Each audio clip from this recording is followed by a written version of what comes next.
പ്രിയപ്പെട്ട സഹോദരി സഹോദരന്മാരെ, ഞങ്ങൾ നിങ്ങൾക്കായി ഒരു സദ്വാർത്തയുമായിട്ടാണ് വന്നിട്ടുള്ളത്.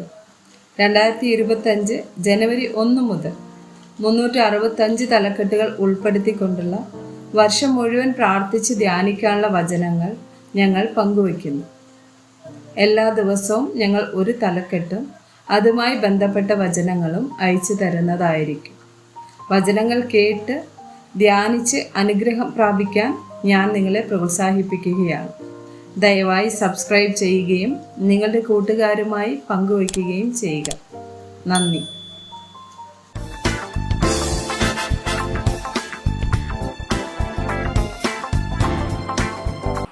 ദിവസം 224 ദൗത്യം അല്ലെങ്കിൽ സുവിശേഷ പ്രഘോഷണം. മത്തായി 9:37-38 വചനം.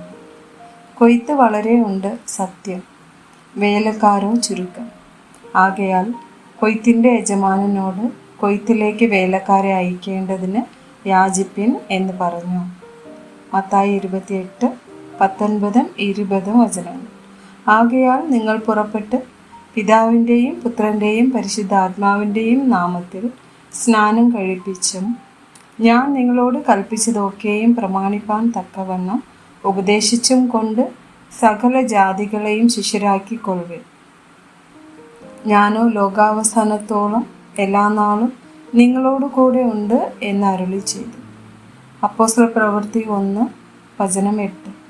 എന്നാൽ പരിശുദ്ധാത്മാവ് നിങ്ങളുടെ മേൽ വരുമ്പോൾ നിങ്ങൾ ശക്തി ലഭിച്ചിട്ട് യെരുശലേമിലും യഹൂദ്യയിൽ എല്ലായിടത്തും ശമര്യയിലും ഭൂമിയുടെ അറ്റത്തോളം എൻ്റെ സാക്ഷികളാകും എന്ന് പറഞ്ഞു. റോമർ 10:13-15 വരെയുള്ള വചനങ്ങൾ.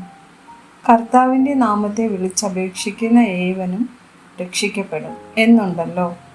എന്നാൽ അവർ വിശ്വസിക്കാത്തവനെ എങ്ങനെ വിളിച്ചപേക്ഷിക്കും?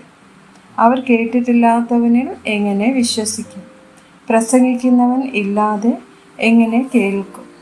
ആരും അയക്കാതെ എങ്ങനെ പ്രസംഗിക്കും? നന്മ സുവിശേഷിക്കുന്നവരുടെ കാൽ എത്ര മനോഹരം എന്നെഴുതിയിരിക്കുന്നുവല്ലോ. സങ്കീർത്തനം 96:3. ജാതികളുടെ ഇടയിൽ അവൻ്റെ മഹത്വവും സകല വംശങ്ങളുടെയും ഇടയിൽ അവൻ്റെ അത്ഭുതങ്ങളും വിവരിപ്പിൻ. യോഹന്നാൻ 20:21. യേശു പിന്നെയും അവരോട്, നിങ്ങൾക്ക് സമാധാനം. പിതാവ് എന്നെ അയച്ചതുപോലെ ഞാനും നിങ്ങളെ അയക്കുന്നു എന്ന് പറഞ്ഞു. മാർക്കോസ് 16:15. പിന്നെ അവൻ അവരോട്, നിങ്ങൾ ഭൂലോകത്തിലൊക്കെയും പോയി സകല സൃഷ്ടിയോടും സുവിശേഷം പ്രസംഗിപ്പിൻ. ആമേൻ.